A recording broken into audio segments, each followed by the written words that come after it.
Coming up on this week's episode of The County Line, the construction of the Lant Bridge may cause traffic concerns as drivers disobey the traffic sign.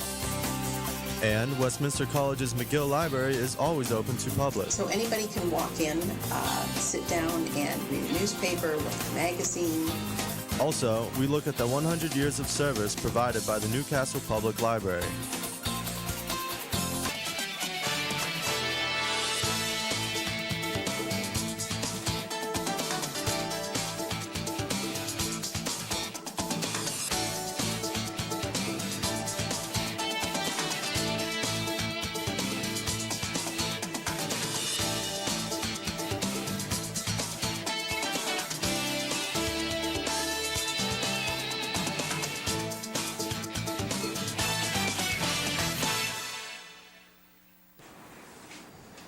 Good evening and welcome to the County Line. I'm Tiffany Burson. And I'm Jeffrey Hauser.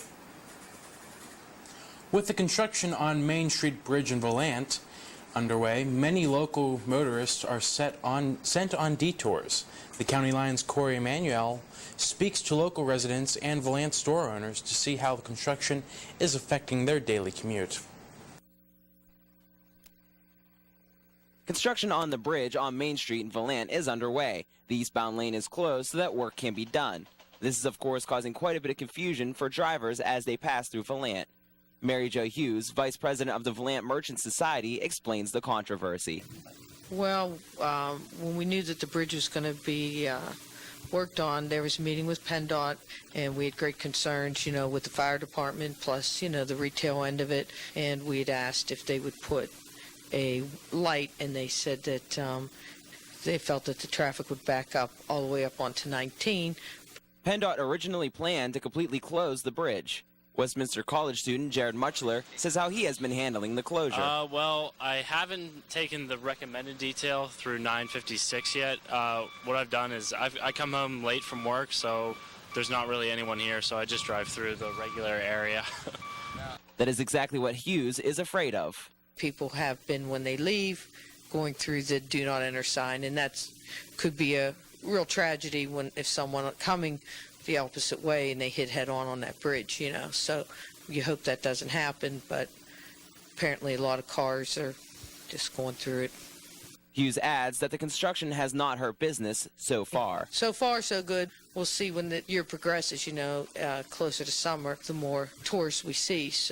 And this project's not supposed to be done till the end of June. I'm Corey Emanuel for the County Line. The Wendell August Forge workers are now laboring in a temporary workshop. Mercer County fire officials say a faulty fan led to the destructive fire, but details are still unknown. The company is working hard to fill orders and find a new location to set up shop. The Westminster community mourns the loss of an alum, former faculty member, and legend, Paul Gamble. Gamble passed away on Monday. A memorial service is scheduled for Saturday at 2:30 p.m. in the Wallace Memorial Chapel here on the Westminster campus. Coming up after the break, we'll see the Faraone Brothers restaurant and how their most prized values are that of pleasing the customers.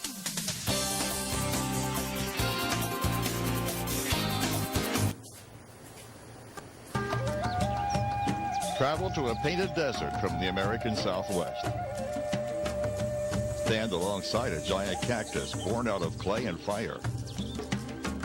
Experience a new interpretation of nature created from 4 decades of imagination.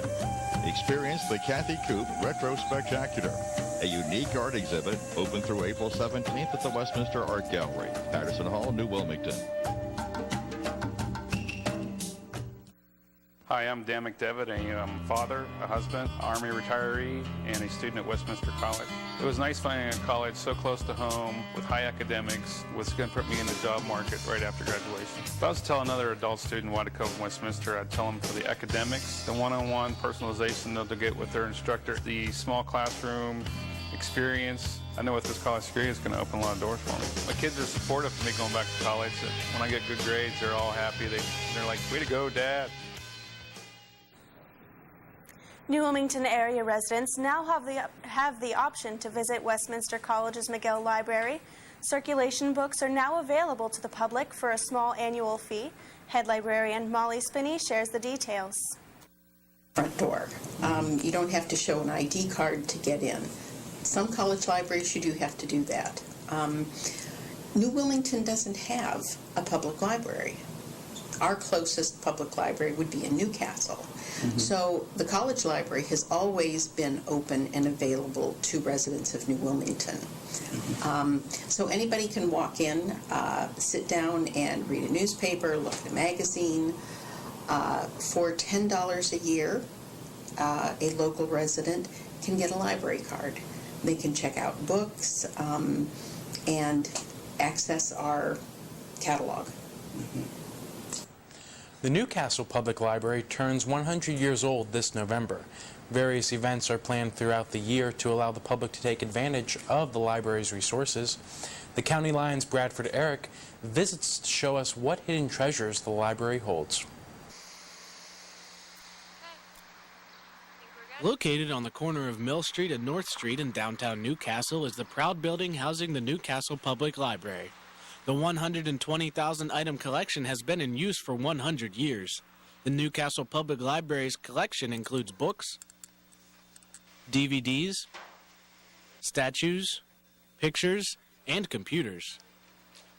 It's hard to believe more could be stored for public use in a building, but Library Director Susan Walls says there's quite a lot. We have books on CD, but a lot of people like to use those when they travel, and they like to check out that. And then, of course, we have the children's books upstairs in the children's department, as well as kind of a newly developed teen area.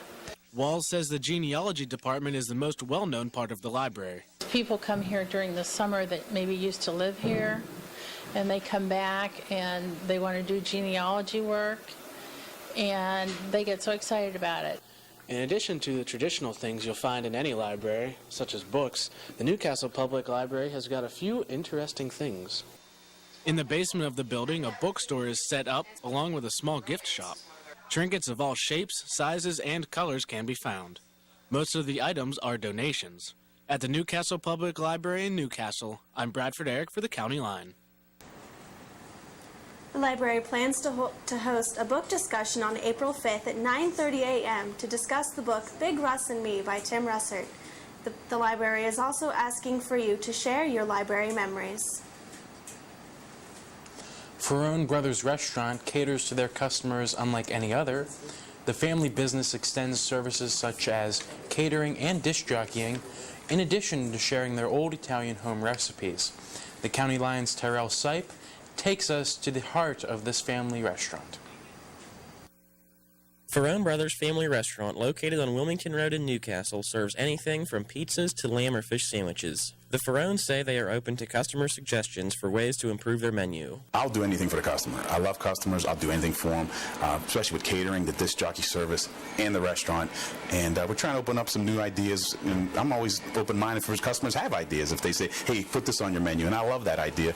People might think, oh, try this. We'll try it. Freddie says that he and his brother work hard to make every single customer feel welcome. Treat every customer like gold. I mean, you have to. And you have to want to. And people know when you're sincere or not. So you can't come out here and go, how you doing? You got to be passionate about your business. Although located in Newcastle, Faraone's will deliver to New Wilmington, Pulaski, Volant, and any other nearby areas. Oh my goodness, yes. I'll go anywhere. Whatever it takes for business. You know, you can't, being an individual owner, it's hard to tell somebody no. The Faraone brothers say that owning an amazing restaurant has always been their dream, and they certainly have made that dream come true. Before my grandma passed, she was actually, her heart was us to open up a restaurant. She said, please open one up. And she had broken English, wonderful woman. She came over from Italy when she was 13, didn't speak a word of English, and she had some old world recipes. Her sauce, which we still use here, meatballs, different cookie recipes that she gave us. It's just amazing. And you know, I'm not as perfect as her. I'm there. I'm close, but not as way as her taste was. So, but with her traditions and her recipes and her standards, we try to do the same as what she did for us. Reporting from Newcastle, I'm Tyrell Sipe with the County Line.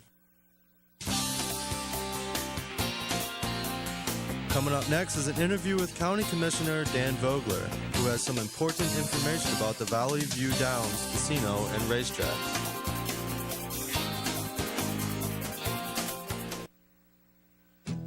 My name is Rick Dorman, and I work in higher education.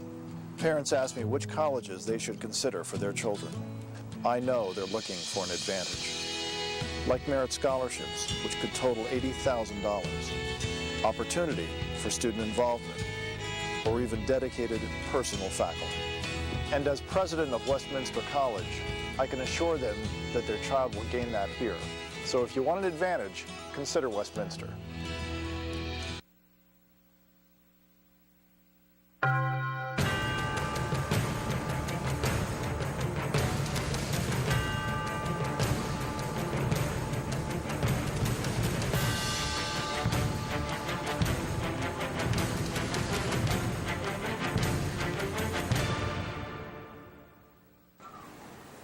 Economists of Lawrence County eagerly wait to see the economic results of the Valley View Downs Casino and Racing Complex. The casino expects to provide jobs and an economic boost for the county. The County Line's Jordan Early speaks with Lawrence County Commissioner Dan Vogler for more on the Valley View Downs. Good evening. I'm Jordan Early, and tonight we are joined with Lawrence County's County Commissioner, Dan Vogler. Thanks for being with us tonight. Thank you very much for having me. Now, I really wanted to talk about Valley View Downs. An article came out on March 8th saying that the company that's developing Valley View Downs, Harness Racetrack and Casino, Centaur, is filing for Chapter 11 bankruptcy. Can you bring us up to date on the Valley View Downs project since that article? Certainly, and thank you again for having me. The company that hopes to locate here in Lawrence County currently has in its possession a harness track racing license. It's the fourth and final license that can be given to a company. What they're in the process of doing now is they're attempting to secure the gaming license that will go hand in hand with the harness license that will allow them to construct both the racetrack and the casino. They have casinos in other states, particularly Indiana and Colorado. The economy has been rough on them like it's been on just about everyone else, and consequently they have recently, as you mentioned, gone into a filing of Chapter 11 bankruptcy. They have shared with myself and my fellow commissioners that it's their intent that this be as brief a period in bankruptcy as they possibly can get it to be. Their hope is to emerge from bankruptcy as a much stronger company. They're equating it with how General Motors went into a brief period of bankruptcy and came out with restructured debt that enabled them again to be a stronger company, and that's the hope that Centaur has in this case. Now, for our viewers, can you explain what Chapter 11 bankruptcy is? Well, it essentially allows them to reorganize and restructure their debt. It's not a liquidation of their assets, which my understanding is Chapter 7. By the way, I'm not a lawyer, and I'm not a banker. Just a county commissioner. Just a lowly county commissioner. But it does permit them to, again, restructure their debt, to reorganize themselves as a company, and hopefully emerge in a stronger position that will attract new investors and new lenders to their project. Is this going to affect the number of jobs and tourists this site was going to bring to this area? Well, we're still very optimistic that this project's going to come to fruition. Right. And we're hopeful that if and when it does, that their projections of 1,000 construction jobs and then at least that many full and part-time jobs once they're up and running will in fact take place. If that occurs, they will become the second largest employer in Lawrence County. That's a very significant economic impact. And now that you have table games as part of the mix, now that the state legislature has allowed casinos to expand and have table games at their facilities, that will more than likely mean even more employees at their facility. So they will become a very big player as far as Lawrence County's economy is concerned. Now, you're very optimistic that it's going to happen, but if it doesn't, in the end, what investment has gone into this by the Lawrence County council? Well, the county commissioners actually have made no financial investment in the project or in the area of the project. Now, the Mahoning Township supervisors, the facility would be located in Mahoning Township. They are in the process of expanding their sanitary sewer system. Now, that's not only to accommodate this project, but it's also to accommodate some residential areas in their community. They have made an investment so far. But in terms of infrastructure around the site, there has been very little other than what Mahoning Township plans to do. The county has made none. Okay, and in the article that I read, I feel like it's a circle. There's a big talk about the slot machine license. The Pennsylvania Gaming Control says they don't want to issue the license until Centaur gets out of debt or out of bankruptcy, but Centaur says they can't get out of bankruptcy unless that license is granted to them. Well, I think the key to all of this is Centaur's ability to attract and secure lenders and or investors, or a combination of both. If that occurs and they emerge from bankruptcy and have the ability to secure the financing, then they can go back to the Gaming Control Board and say, okay, we're ready to move forward. We have the money necessary to construct and operate our facility. As long as they hold the harness license that they have, no one else can come in and do, for lack of a better term, an end run around Centaur, because there's only one harness license left. They have it, and as long as they have it, they are the only company that can apply for this gaming license. So I think, again, the bottom line is their ability to secure lenders or investors or both, which will help them emerge from bankruptcy, and then they can go before the Gaming Control Board and hopefully secure that license. Is there anything, let's get on to good news, not so negative, but what good news has come from this whole situation? Well, I think it's brought the community together in terms of our support. It's curious because in other parts of the state where some casinos have tried to locate, specifically in Philadelphia, there has been a lot of community opposition to certain casinos. That's not been the case in Lawrence County. The support is widespread. I think the community desperately realizes the need for this project, and it's brought a lot of people together. And again, if it is successful, if they get the financing, if they get the license, and they begin the construction, I think the economic impact is going to be significant. That's great. Is there anything that I didn't cover that you wanted to add? No, the one little ancillary item that we're real happy about, because it's going to have an indirect tie into the casino, is the fact that the Federal Highway Administration recently changed the designation of State Route 60 in Lawrence County to Interstate 376. That's going to help us from an economic enhancement standpoint, the fact that we will now have an interstate going right through the heart of Lawrence County, and that interstate will lead people to this casino ultimately. So we're very happy about that. That's great. Well, thank you again for joining us. Thank you. Stay tuned. More County Line is on the way.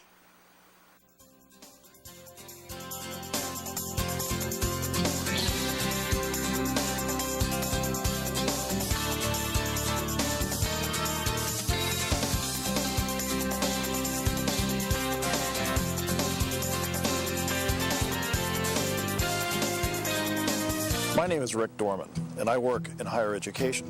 Parents ask me which colleges they should consider for their children. I know they're looking for an advantage, like merit scholarships, which could total $80,000, opportunity for student involvement, or even dedicated personal faculty. And as president of Westminster College, I can assure them that their child will gain that here. So if you want an advantage, consider Westminster. Everyone should have a plan for what to do if disaster strikes. And if you have pets, you should have one for them too. Always have up-to-date identification on your dog or cat. Keep current color photos of your pets with the rest of your emergency supplies. If you know danger is coming, get your dogs on a leash and your cats in a carrier as soon as possible. Remember, your pet is safest when it's with you. This message brought to you on behalf of the Lawrence County Humane Society.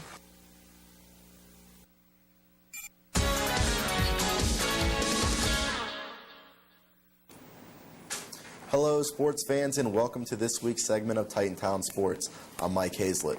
The outdoor track and field season is underway, and the Westminster Titans are more than ready after training hard all winter. The Titans men's teams placed 5th in PAC championships last year, whereas the women's team took 1st place. The Titans took to the track this Tuesday at an invitational meet at nearby Grove City College. Both men and women performed well against several other schools. They took 14 events at the invitational. Coach McGill is both pleased with his team and optimistic for the future. We're going to be a very different team than we have been in the past because we lost quite a few people from last year, but we got some really nice freshmen. We got field events that are doing really well. We got all kinds of shot putters and discus throwers and some javelin throwers, and now we've got jumpers. So the girls are kind of spread out a little bit more because we don't have quite as many numbers, but they're working hard as well, and I'm excited about what they can do because we've won the PAC championship the last 2 years, and I think we have a good opportunity to win a 3rd. Awesome. Overall, are you optimistic for the season? I'm an optimistic person, and I really feel good. I'm really excited. Our guys, we've talked about a worst to first campaign. I really believe that we can win the conference this year because we have the numbers to do it. So, yes, The team will be traveling to Washington County this Saturday to go to the Western Pennsylvania Championships at California University. In other Westminster College athletic news, the men's baseball team will be heading to Grove City tomorrow with hopes of a win to improve their record. Right now, the Titans sit at 3-8. Fortunately, none of their losses are within the conference. The women's softball team, however, is looking a little better. The girls are currently on a 5-game win streak and look for their 6th victory when they host Case Western Reserve on Monday at 3:30. Their first conference game is Wednesday against Teal. The men's tennis team is 2-4, with both of their wins coming within the PAC. The squad is made up of only 6 players and headed by Coach Scott Renninger. They won their first match yesterday against Bethany College, 5-4. The next match is home against Frostburg State tomorrow afternoon at 4 o'clock. As always, we wish all the Titan teams the best of luck. The SAC athlete of this week is Caitlin Layberger. We want to congratulate Caitlin on her success on the Titan swim team. She broke Westminster school records in the 200-yard IM, the 100 and 200-yard breaststroke. Caitlin placed in the top 8 at the NCAA Division III Swimming and Diving National Championships at the University of Minnesota last week. All of this, and Caitlin is only a sophomore. And moving into this week's extra innings, the Pittsburgh Pirates look to get back into the swing of things when they face Houston tomorrow at 1.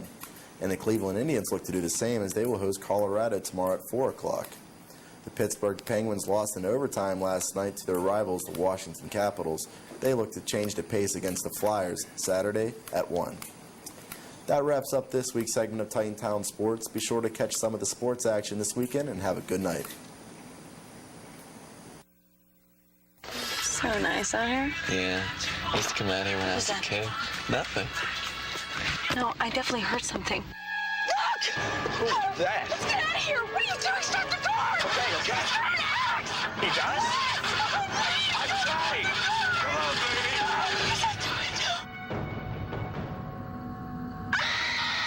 Think history is a little scary? Then log on to LOC.gov and see how much fun it can be. The Library of Congress at LOC.gov. Westminster College is great for working around my schedule. I'm April Stewart. I'm an empty nester. I work full-time and I also work part-time. Westminster College has a flexible schedule that allows me to choose. Going to college is not something that I always thought I would be able to do. The flexible schedule at Westminster College has really enabled me to pursue something that I thought would never be able to come true. And so this has been a lifelong dream of mine. The country of Slovakia is home to about 6 million people. Mercer County residents Ann and Dave Dayton are helping these people escape poverty. The County Line's Angela Tucker tells us more about the unique mission shop. After living in the country of Slovakia for half a year, the Daytons fell in love with the people and their art. They opened Slovak Folkgrass after returning to the States. It is a mission store. We do not keep any of the profit ourselves, so for nearly 10 years that we've had the business, all the profit has gone back to Eastern Europe. The unemployment rate in the village the Daytons lived in was 70%. The Daytons import and sell handmade Slovak crafts in order to lower this percentage. The most popular crafts are the hand-painted eggs. These are real eggs that have been emptied out and beautifully decorated. Due to customer request, they carry a line of Polish pottery as well. So many people have come to like it. There's so many shapes and patterns available, and it's useful in addition to being beautiful. People come to the store because it is hard to find original Slovak folk crafts in America, but many customers also come to see the animated wood carving. This was hand-carved by 3 Slovak men. It has 82 moving figures and took 2.5 years to complete. Dave encourages people to come visit the store to see the impressive carving. Reporting from Mercer County, I'm Angela Tucker for the County Line. A local man is receiving treatment this evening in a Pittsburgh hospital after a fireworks accident yesterday in Beaver Township. The man lost his arm, however, his condition is currently unknown. Plans for the new health care reform are now in motion. President Obama signed a final bill yesterday morning that passed the reform that will fully take effect in 2014. Approximately 95% of citizens will have access to health care. And that does it that's news for tonight's edition of the County Line. Be sure to check WCN247.com for all your local campus and community news. We leave you now with video from Chapel Drama's performance of Honk this past weekend. And we'll see you next week for another edition of the County Line and the latest sports updates in Titan Town sports. Good night. Good night.